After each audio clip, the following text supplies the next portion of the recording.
Primeira Epístola de João, capítulo 3, versículo de número 1 a 6. Diz assim, todos acharam? Alguns perdidos ainda aí. Vede quão grande amor nos tem concedido o Pai, que fôssemos chamados filhos de Deus.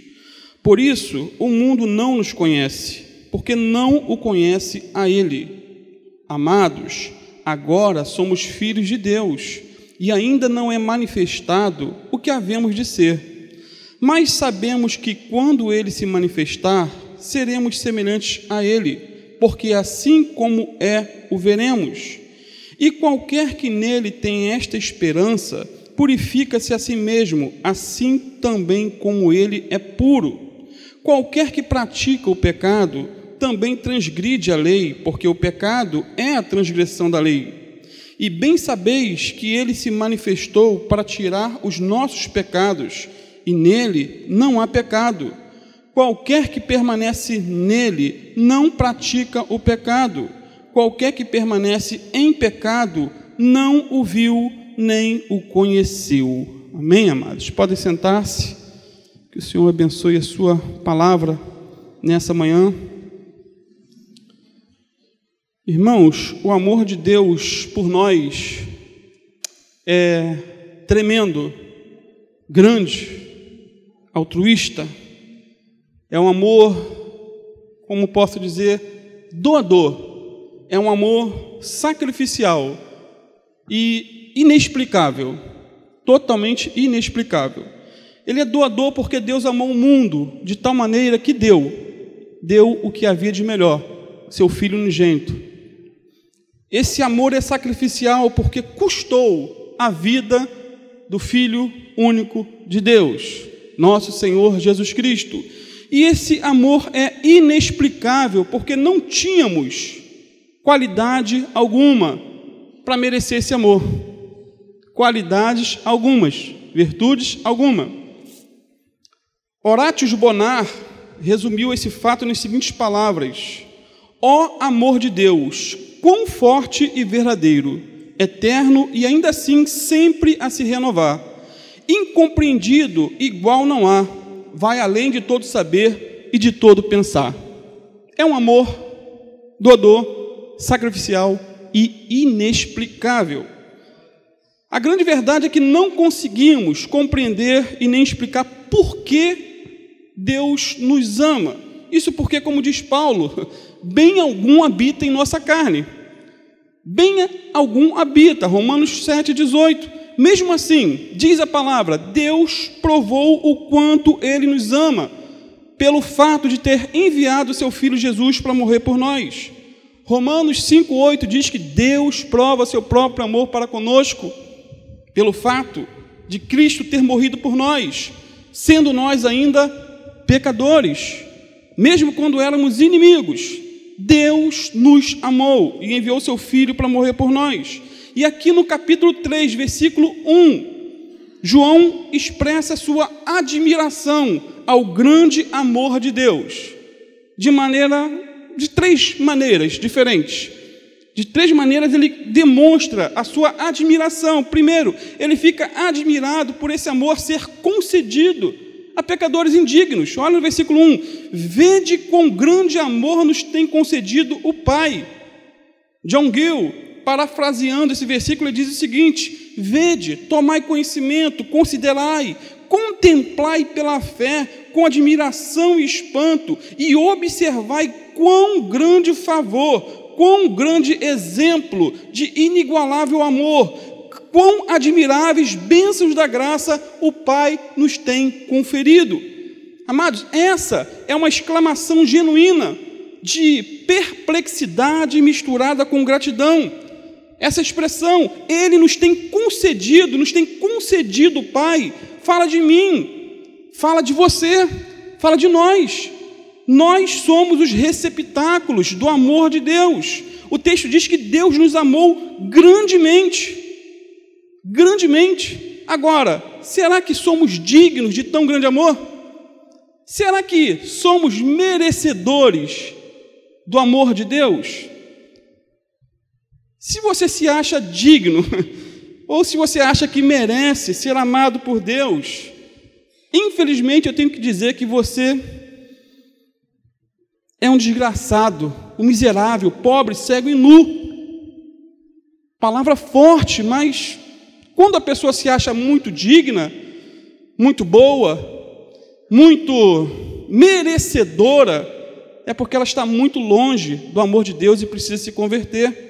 Até porque todo salvo, ele se considera indigno da salvação, indigno do amor de Deus.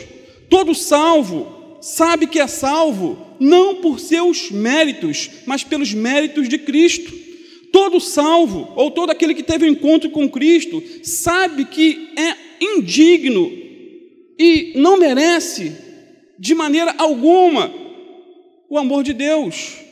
Na velhice, com atestado de óbito no bolso, o apóstolo Paulo declarou o seguinte, 1 Timóteo 1,15: Cristo veio ao mundo para salvar os pecadores, dos quais eu sou o principal. Ele não diz que era, diz que é. Eu sou. Irmãos, Paulo não era um imoral, não.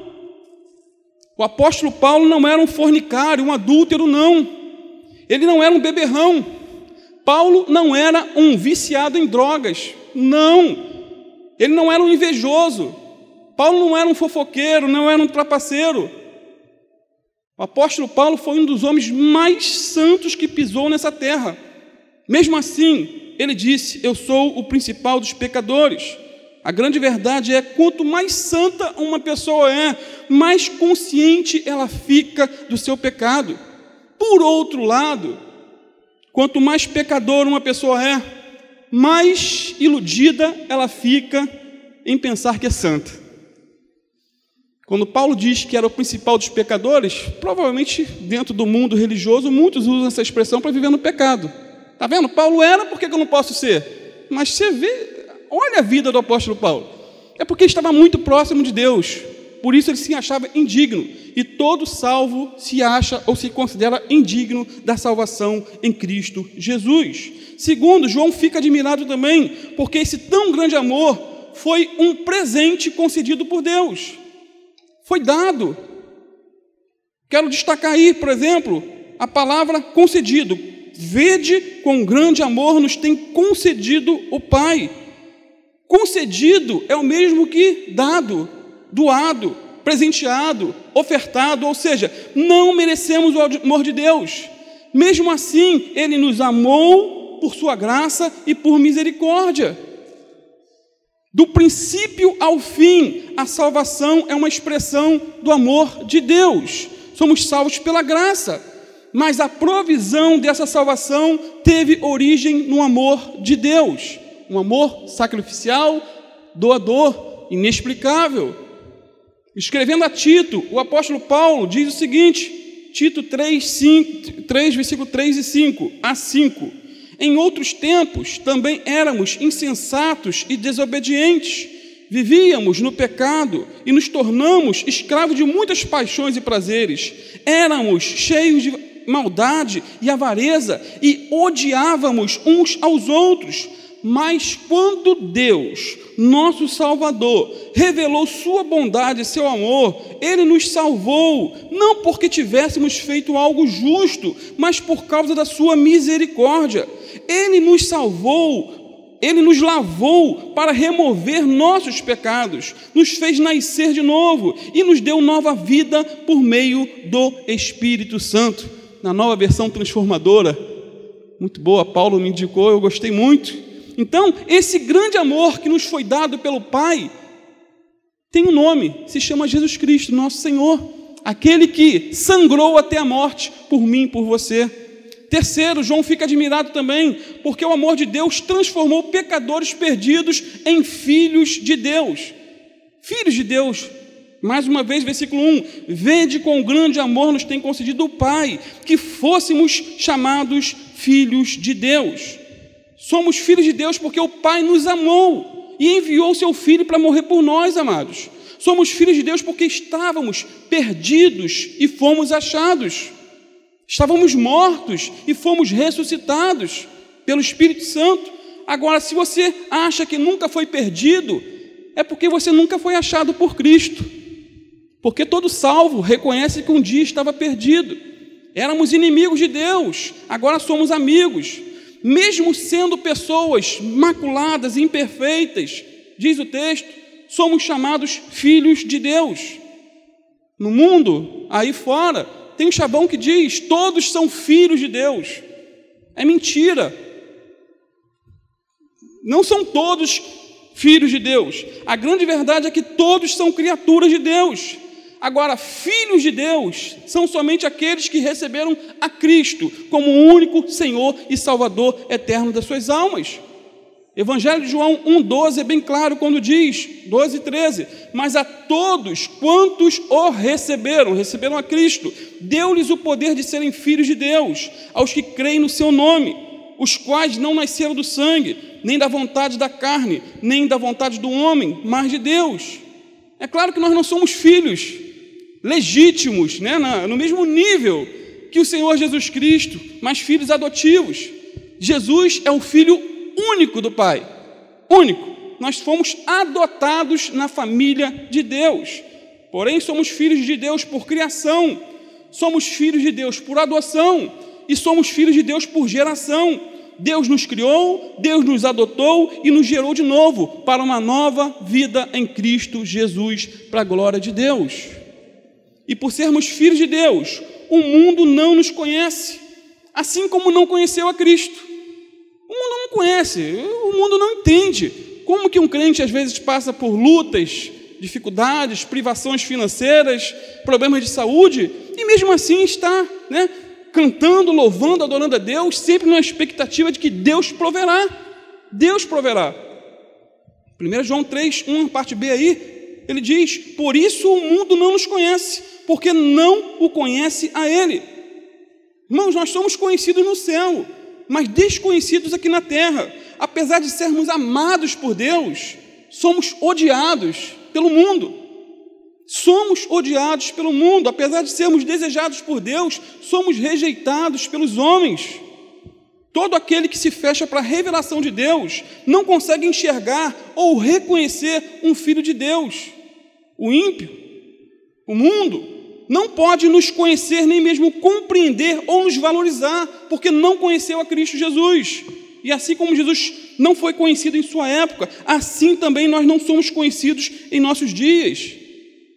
Para o ímpio, nós somos um bando de bitolados, de bíblias, extremos, pessoas que negaram o cérebro por aceitar a fé, rejeitam o cérebro, não pensam.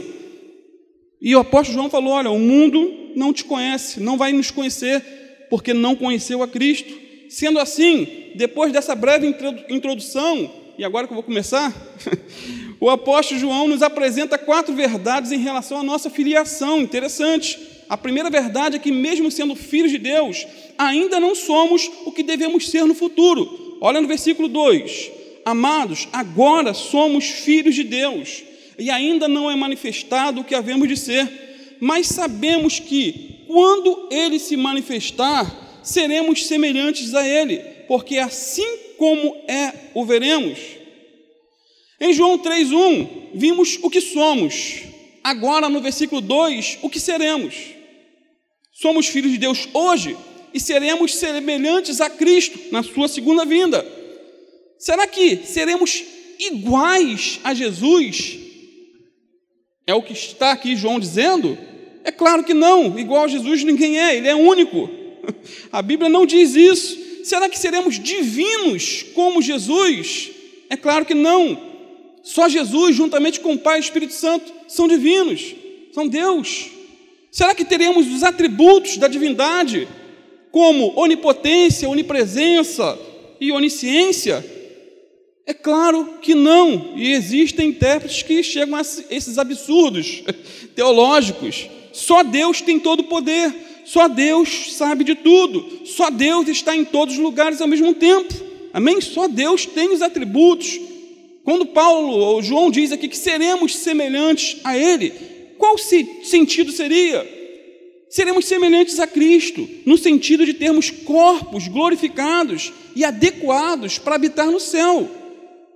Porque carne e sangue não pode herdar o reino dos céus. Haverá uma transformação nesses corpos mortais se Jesus, quando voltar, estivermos vivos. Se estivermos mortos, seremos ressuscitados com corpos gloriosos. Não sabemos os detalhes, né? Mas cabe a nós o que é revelado. Filipenses 3, 20 e 21, nova versão transformadora, é interessante. Diz assim: nossa cidadania, no entanto, vem do céu, e de lá aguardamos ansiosamente a volta do Salvador, o Senhor Jesus Cristo. Ele tomará nosso frágil corpo mortal e o transformará num corpo glorioso como o dele, usando o mesmo poder com o qual submeterá todas as coisas a seu domínio. Então, quando o Senhor Jesus voltar, os crentes que estiverem vivos, diz a palavra, eles serão o quê? Transformados, e os que estiverem mortos serão ressuscitados, e todos nós iremos ao encontro do Senhor nos ares. E mais, seremos semelhantes a Cristo no sentido de sermos imortais e eternos como Ele. Ou seja, não morreremos mais e viveremos por toda a eternidade com o Senhor. Seremos também semelhantes a Cristo no sentido da impecabilidade. A tentação e o pecado não será mais uma realidade em nossas vidas, e graças a Deus por isso. Graças a Deus que no céu não haverá pecado, não haverá tentação. Sendo assim, a sequência dos acontecimentos futuros será: primeiro, Jesus vai voltar; segundo, os que morreram em Cristo ressuscitarão e verão a Cristo assim como Ele é; e terceiro, os que estiverem vivos serão transformados e receberão corpos glorificados, semelhantes ao de Jesus, e assim como Ele é, o veremos, diz a palavra de Deus. No entanto, agora nós vemos simplesmente como um espelho, mas então, naquele grande dia, o veremos face a face.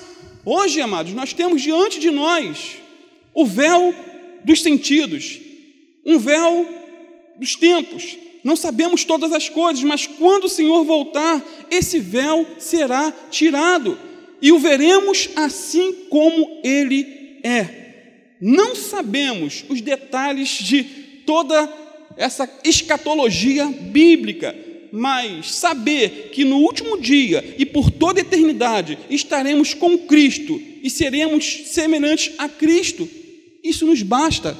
Tem gente que quer descobrir detalhes que a Bíblia não revela, mas aquilo que é revelado ao homem, glória a Deus por essa revelação. A segunda verdade que eu encontro em nosso texto é que a segunda vinda de Cristo é o maior incentivo para uma vida santa. Versículo 3, veja comigo.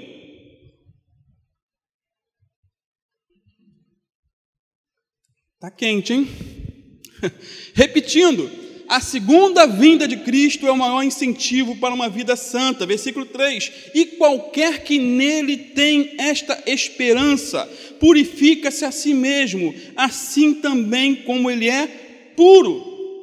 Irmãos, a esperança que João aqui está tratando é a bendita esperança da segunda vinda de Cristo, assim como é revelado em Tito 2, versículo 12 e 13, quando Tito diz assim, Paulo diz o seguinte para Tito: neste mundo perverso devemos viver com sabedoria, justiça e devoção, enquanto aguardamos esperançosamente o dia em que será revelada a glória de nosso grande Deus e Salvador, Jesus Cristo. Sendo assim, fazendo aí uma retrospectiva, podemos dizer que no versículo 1, Jesus disse que somos filhos de Deus, não é isso? No versículo 2, ele disse que seremos semelhantes a Cristo em sua vinda, ou segunda vinda. E já no versículo 3, João diz que devemos ser puros, assim como Cristo é puro. Ou seja, João enfatiza o que somos, o que seremos e o que devemos ser. Grande responsabilidade que temos, e só o Senhor para nos ajudar. Amados, ser puros como Jesus Cristo é puro deve ser o alvo, a meta, o propósito, o objetivo de todo cristão. Esse é o alvo, essa é a mira que nós temos que ter. ter essa pureza? Sabemos que nesse corpo a pureza total é impossível, não é isso? Obrigado, meu irmão. Ser puro, no pleno sentido da palavra, como Jesus é puro, é uma utopia, uma heresia, no pleno sentido da palavra, porque Jesus foi e é totalmente puro, de toda forma de pecado. A impecabilidade, ou seja, o não pecar, é um atributo divino. Só Deus não peca. Jesus foi tentado em tudo, mas não pecou. Nossa natureza humana, ela é caída. A nossa natureza humana é depravada, rebelde. A cada minuto e a cada segundo somos tentados a pecar, seja no fazer, seja no deixar de fazer, seja no pensar, falar ou até no sentir. Infelizmente, em muitas dessas tentações, que tentação não é pecado, mas em muitas dessas tentações, muitas vezes cedemos, pecamos, entristecemos o Espírito Santo. E apesar de procurarmos viver em obediência à vontade de Deus, sabemos, amados, que os nossos atos estão manchados pelo pecado. Muitas vezes até o que fazemos de certo é pecado por causa da motivação errada com a qual fazemos. Há pessoas que jejuam, algo certo, mas com a motivação errada. Há pessoas que oram, é algo certo, mas com a motivação errada. Tem gente que lê a Bíblia, que é algo certo, e acaba pecando porque lê com a motivação errada. Lê para poder ter, num grupinho ali, ter resposta, para se gabar, para se orgulhar. É possível fazer coisa certa da maneira errada. Mesmo assim, o alvo do cristão é a santidade. O alvo do cristão é a pureza, é a retidão. Até porque diz a Bíblia que a vontade de Deus para mim e para você é a nossa santificação, sem a qual ninguém verá o Senhor. Santificação é deixar o pecado e buscar a Deus. William Hendricks, ele diz que o crente vive na esperança do tornar-se semelhante a Jesus Cristo. E quanto mais ele contempla essa verdade, mais ele se purifica do pecado, mais ele se afasta do pecado e busca a Deus. No entanto, não podemos nos manter puros com as nossas próprias forças. Precisamos da ajuda de Deus para termos vidas santas. Precisamos do sangue de Jesus para nos purificar de todo pecado. Precisamos estar ligados à videira verdadeira, que é o Senhor Jesus, para podermos resistirmos a todo engano e a todo pecado. Precisamos do Espírito Santo de Deus para nos guiar em toda a verdade e nos capacitar a resistir a toda a tentação. A terceira verdade que eu destaco em nosso texto é que o cristão, ele não vive na prática do pecado. Olha aí no versículo 4 e 6. Qualquer que pratica o pecado também transgride a lei, porque o pecado é a transgressão da lei. Qualquer que permanece nele não pratica o pecado. Qualquer que permanece em pecado não o viu, nem o conheceu. Irmãos, essa carta, a carta de João, ela é marcada por muitos contrastes, muitos contrastes. Por exemplo, luz e trevas, verdade e mentira, perdão e pecado, amor e ódio, vida eterna e morte eterna, filhos de Deus, filhos do diabo, Caim e Abel. Olha quanto contraste. Se procurar, você encontra muitos outros. Por fim, temos também um outro contraste. A Bíblia vai falar aqui dos praticantes da justiça e dos praticantes do pecado. Ou seja, João fala do Filho de Deus que se purifica de todo pecado, aí no capítulo 3, versículo 3, e depois ele fala da pessoa que continua a viver em pecado e a praticar a injustiça, aí no versículo 6. Agora, o que é viver em pecado ou na prática do pecado? Não tem aquela frase interessante que a pessoa fala: você quer que eu desenhe para você? Vou desenhar, hein? O apóstolo Paulo, ele vai desenhar para nós o que é viver na prática do pecado. Gálatas 5, 19 a 21. Quando vocês seguem os desejos da natureza humana, os resultados são extremamente claros imoralidade sexual, impureza, sensualidade, idolatria, feitiçaria, hostilidades, discórdias, ciúmes, acessos de raiva, ambições egoístas, dissensões, divisões, inveja, bebedeiras, festanças desregradas e outros pecados semelhantes. Repito o que disse antes: quem pratica essas coisas não herdará o reino de Deus. O apóstolo Paulo desenhou direitinho para nós, e tem outros desenhos na Bíblia. John Stott, ele diz que a nossa velha natureza, ela é secreta. A nossa velha natureza é também invisível, mas as suas obras, as suas palavras e atos pelas quais ela se manifesta são públicas e evidentes, são vistas. A natureza humana está interna, mas aquilo que expressamos é visível. Na prática, então, o que é viver no pecado? É a pessoa viver no roubo. O que é viver no pecado? É a pessoa viver no adultério, no crime, na mentira, na glutonaria, no homossexualismo, na prática sexual antes do casamento, na pornografia. O que é viver no pecado é quando a pessoa já acorda fofocando, caluniando, difamando os outros e murmurando contra Deus. O que é viver na prática do pecado é quando a pessoa vive uma inveja diabólica em relação ao que os outros possuem. A pessoa, ela não consegue nem dormir quando sabe que o vizinho comprou um carro melhor do que o dele. É quando a pessoa alimenta um ódio mortal por alguém e não abre mão desse sentimento, ainda que saiba que é errado e que Deus condena tal sentimento, ódio. Escutei uma pregação essa semana de um pastor que recebeu uma irmã, e ela disse que tinha um ódio mortal do marido, mortal, que dormia e acordava com aquele ódio mortal, e o pastor tentou convencê-la de que aquilo era prejudicial, que ela tinha morrido junto com ele, porque quando ela destrinchou o assunto, descobriu que ele já tinha morrido há 8 anos, e ela continuava com ódio do homem. Foi, meu Deus, que loucura!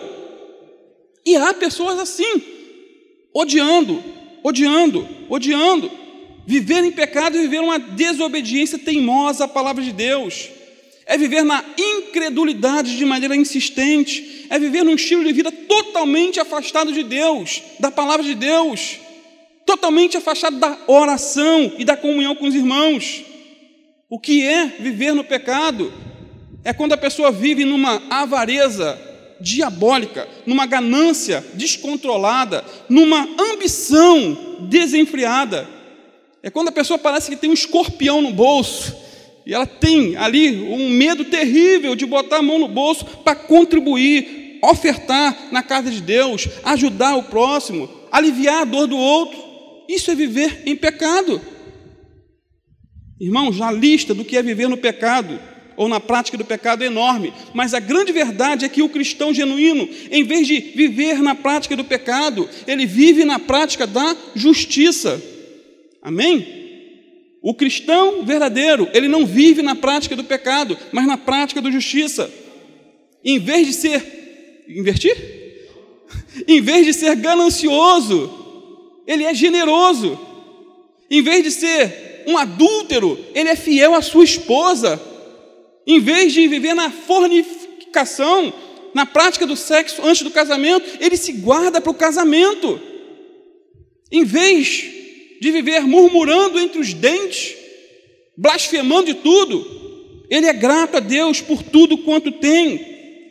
Em vez de viver invejando o que o outro tem, ele se alegra com as vitórias do outro. Em vez de viver falando mal dos outros, ele procura qualidades dos outros. Porque se você for procurar defeitos, filho, você vai achar, mas procure qualidade, elogie essas qualidades. Em vez de viver um estilo de vida abominável a Deus, ele procura agradar a Deus. Em vez de viver odiando, ele vive amando e perdoando, assim como Cristo perdoou. Sendo assim, o Filho de Deus não pode viver no pecado, e o descrente que se entrega ao pecado não pode ser filho de Deus. No entanto, O verdadeiro crente, como já disse, ainda peca e não alcançará a perfeição aqui neste mundo. Ele, porém, não vive na prática do pecado e nem faz do pecado um hábito. Como sempre falamos, pecado tem que ser um acidente, né? E não uma prática corriqueira. Aí tem gente que é barbeira, né? Todo dia sofre acidente. O mais interessante é que o incrédulo que peca é uma criatura pecando contra o Criador. O cristão que peca é um filho pecando contra o Pai. Os pecados dos incrédulos são contrários à lei de Deus, mas os pecados do cristão são contrários ao amor de Deus. Me faz lembrar de um grupo de jovens que estavam numa festa de casamento. Em dado momento, alguém sugeriu que eles fossem para um bar, para beber, para dançar. Uma jovem crente que estava nessa festa, chamada Jaqueline, disse ao namorado que não iria àquele bar, pois seu pai não gostava daquele ambiente e ela não ia para aquele lugar. E a colega, para zombar dela, falou: "Está com medo de levar uma corça do teu pai? De levar uma surra?" Ela respondeu: "Olha, eu sei que se eu for, eu não vou levar uma surra. O que eu não quero é desagradar o meu pai. O que eu não quero é entristecer o meu pai." É simples assim. Da mesma maneira, amados, um verdadeiro filho de Deus, que experimentou o amor de Deus, não tem desejo algum de pecar contra o amor do Pai. Ele foge do pecado, não por medo de ser corrigido, mas por receio de entristecer e magoar o Pai do céu. Esse é o receio do cristão. Não é com medo da disciplina, ele não quer entristecer o Espírito Santo. A quarta verdade que eu quero destacar em nosso texto, amados, inicial, é que a base para um viver santo está fincada na obra que Cristo já realizou em sua primeira manifestação e vai se consumar em sua segunda vinda, quando ele vier em glória. Versículo 5: "E bem sabeis que ele se manifestou para tirar os nossos pecados, e nele não há pecado." Ele se manifestou para tirar os nossos pecados, nele não há pecado. No verso 3, João faz menção à segunda vinda de Cristo, dizendo que quando Cristo se manifestar, seremos semelhantes a ele.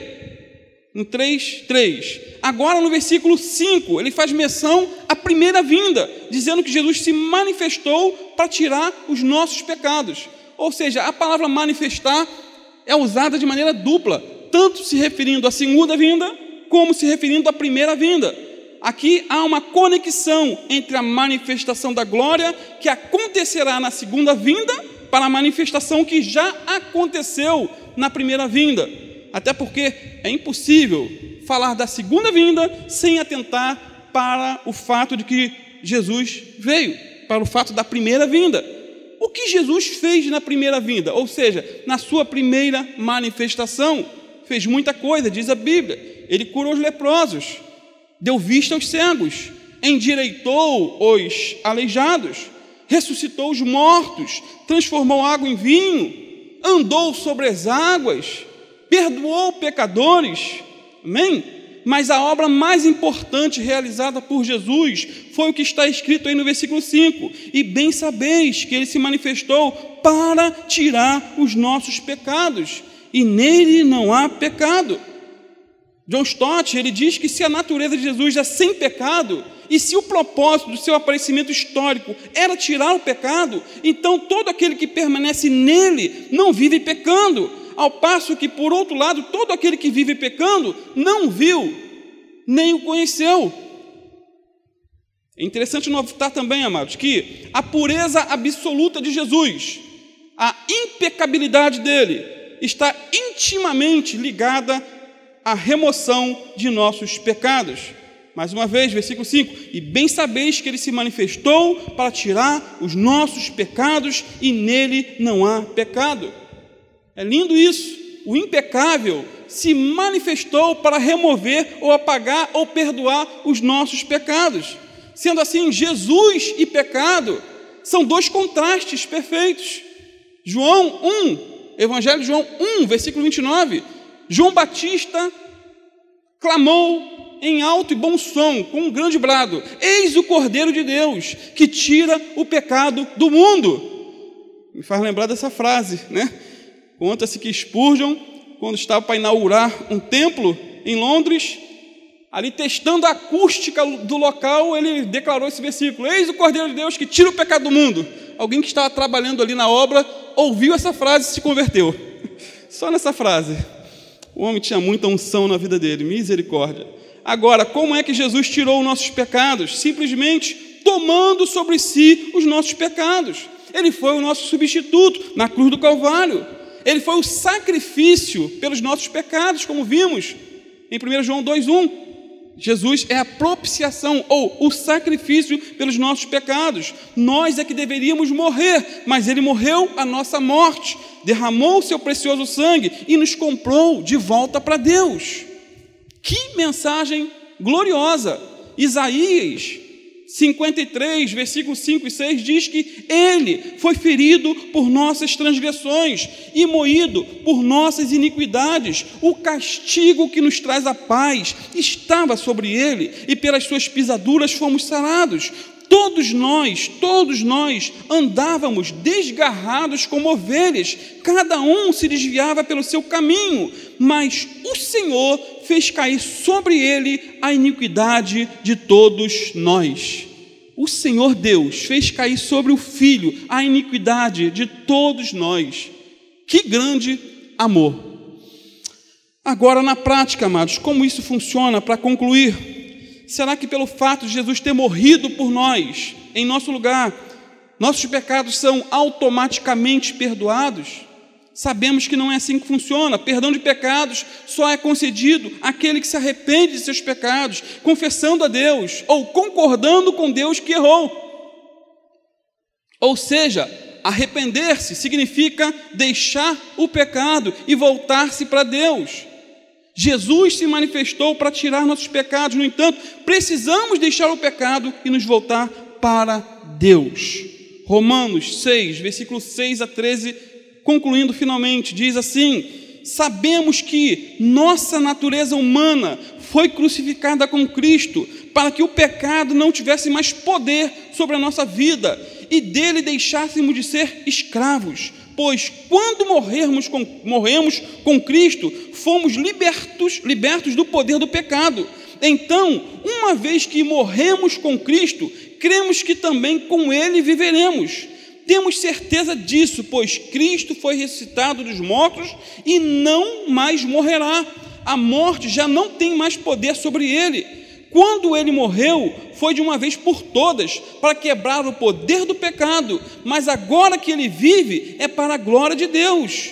Da mesma forma, considerem-se mortos para o poder do pecado e vivos para Deus em Cristo Jesus. Não deixem que o pecado reine sobre o seu corpo, que está sujeito à morte, cedendo aos desejos pecaminosos. Não deixem que nenhuma parte do seu corpo se torne instrumento do mal para servir ao pecado, mas em vez disso, entreguem-se inteiramente a Deus, pois vocês estavam mortos e agora têm vida.